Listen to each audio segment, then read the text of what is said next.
ada saya Gita Darda, Saya Luka Livia. yang akan mewarnai hari-hari Anda semua dengan topik pembahasan yang panas pada pagi hari ini.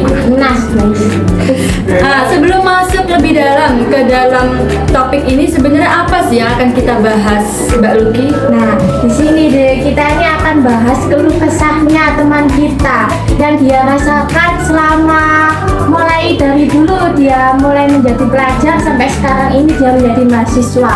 Masalah apa itu, Mbak, kalau boleh tahu? Yang mungkin dia itu mempunyai masalah tertekan pada diri dia sendiri, terutama itu pada tekanan dari orang tua. Dia itu kayak kurang bebas gitu loh. Jadi dia itu mau cerita di sini. Kalian penasaran nggak dia mau cerita apa di sini?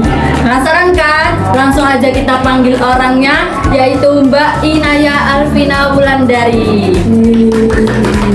Halo guys. Apa kabar kamu? Alhamdulillah sehat walafiat. BTW ini dari kos apa PP? Biasa guys, rumah. Kan ini kan penonton kan mau tahu kan kamu itu rumahnya di mana, domisili mana, kira-kira berapa jam dari rumah ke kampus ini? Kalau paling lambat sih sekitar 40 ya, 45 di 45 menit. Kalau cepat itu setengah jaman seperti itu. Emang Mbak Inaya ini rumahnya mana? Jenggawa, ayo siapa yang tahu Jenggawa di sini? Ayo. Jenggawa nih, mana yang dari Jenggawa? Kita mengundang Mbak Inayah ini ingin mendengar cerita, pengalaman dan keluh kesah yang Mbak Inayah alami sebagai anak dan korban strict parent. Sebenarnya tuh aku waktu kelas 2 SMP itu enggak sih. Awal mulai SMP sebenarnya enggak, biasa aja, enggak pedulinya gitu. Tapi pas waktu masuk menaikkan kelas 2 SMP itu kan awal kita suka sama seseorang gitu lah guys. Mulai puber. Nah, awalnya gimana ya? Nemenin temennya itu pacaran gitu. Kan kan temennya itu teman baca saya itu kan ada temennya gitu loh. Terus kita tuh dijodohin gitu. Awalnya ya enggak, biasa aja. Terus pas kencan yang kedua kita diajak sama-sama bawa temen lah. Aku temennya yang itu guys. Kita kencannya gimana? Yuk coba pring-pringan. Apa itu pering-peringan? Kan penonton nggak tahu bahasa pering-peringan itu apa? Mungkin apa? Bambu gitu guys, di belakang sekolah SD deket rumahnya saya guys gitu. Nah ternyata gitu kan itu gak expect ya, ternyata kepergok tetangganya saya sendiri.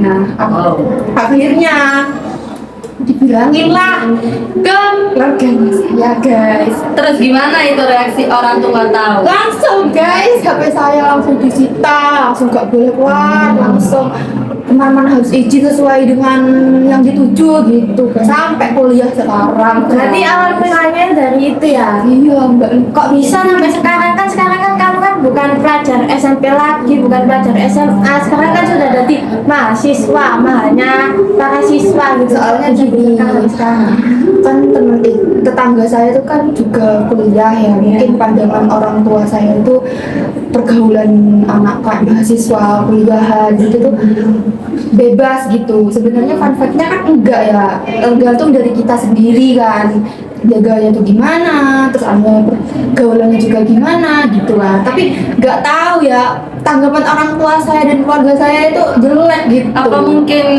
orang tua Mbak Inayah ini masih tergolong kulot? Enggak, sebenarnya enggak sih. Kulot? Kuno kan? Sebenarnya enggak sih, tapi gimana ya, terpengaruh oleh tetangga juga gitu. Soalnya tetangga saya yang sebelah kanan rumah saya itu kan hamil di luar nikah waktu pas kuliah juga. Jadi tanggapan orang tua saya itu, oh orang kuliah tuh pergaulannya seperti ini. Jadi kan hal negatif, sebenarnya itu kan enggak ya, positif, ada positifnya juga kan. Kalau misalkan ya terserah orang tua sih, tapi ya saya juga capek guys PP itu setiap hari gitu, tapi pas sebenarnya, tapi itu baik. Gini, apa kamu nggak berusaha ngomong gitu sama orang tua, keluh kesahmu tentang Ya, capek aku PP kan sekarang aku harus besar gitu loh, pengen lebih mengeksplor lagi di dunia luar kan gitu biasanya Benar mahasiswa. benar. Tapi ya setahu saya pernah bilang kan, lu aku pakai Jawa ya Rek, ya maaf ya sedikit Bu aku kapan saya iso lainnya bebas, terus aku bisa bereksplorasi kemana-mana gitu, gak hanya di situ-situ saja gitu kan. Tapi tetap aja bilangnya kamu tuh perempuan harus dijaga, soalnya kan misalkan perempuan kan kalau ada apa-apa di luar gimana, ya sebenarnya kan enggak ya, kan misalnya harus dari diri kita sendiri menjaga itu gimana, tersembunyi gimana gitu. Tapi ya nggak tahu ya guys ya, orang tua saya itu terlalu ketat guys. Berarti Mbak Inayah ini sebagai anak juga ada rasa terkekang. Banget. Aku dulu pernah main diajak temen ke Jenggawa itu, I love Jenggawa kan deket kan sebenarnya ya. Ke gunung gunung Jenggawa yang pernah viral itu, tapi ya gak dibolehin, harus dijamin sama orang Padahal tua. itu masih dekat sama-sama Jenggawa. Gitu. Sebenarnya tuh aku juga rasanya tertekan gitu, banget tertekan. Kau merasa tertekan sehingga bicara sendiri ya? Kasihan sekali. Nggak, aku mau ngomong gini nggak mungkin didengerin, nggak aku mau mengungkapkan perasaan yang aku alami selama ini juga nggak digubris gitu. Jadi tuh rasanya tuh banyak sisi negatif sih. Tapi ada sisi positif juga, kayak oh aku ternyata disayang ya sama keluarga, sama ibu. Oh ternyata aku harus bersyukur memiliki orang tua seperti ini gitu. Tapi ada juga negatifnya seperti itu. Oke guys, gimana nih kalian ada nggak pengalaman kayak Mbak Inayah gini yang pengalamannya strict parent gitu, ada kekangan dari orang tua, gimana nih Mbak Inayah? Kalau aku juga jujur anak strict parent, tapi nggak separah kayak Mbak Inayah. Main di satu kecamatan juga boleh. Ya mungkin itu jalan takdirnya saya ya guys ya. Iya. Jadi ya saya juga harus bersyukur gitu. Sampai saya tuh dijanji sama keluarga saya jangan pacaran sebelum lulus kuliah. Nah, ya apa Tapi ada bagusnya juga. ya benar, tapi kan kuliah itu kan harus ada support system ya guys ya, kayak misalkan someone gitu lah istilah zaman anak sekarang gitu kan. Kayak oh aku butuh ini, kayak misalkan gini kan kita jalan sendiri ya apa ya guys ya, gak ada support. Ya ada support systemnya kayak teman-teman gitu juga, maksudnya yang lain gitu kan guys. Gak boleh guys, harus sampai lulus kuliah. Kalau bisa nanti sudah punya pekerjaan baru dibolehin pacaran ya guys.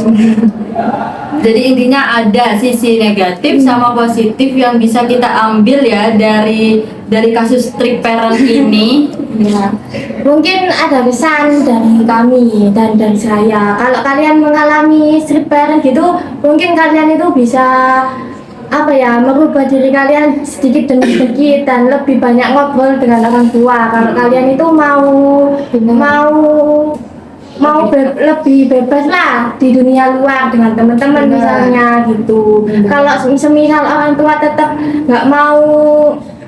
nggak ngebiarin kalian untuk mengeksplor dunia luar lebih luas gitu, ya udahlah turutin apa kata orang tua. Kalau semisal dari orang tua itu baik dan dari diri kalian juga itu baik juga. Dan dari Mbak Dia mungkin ada kesan dan pesan.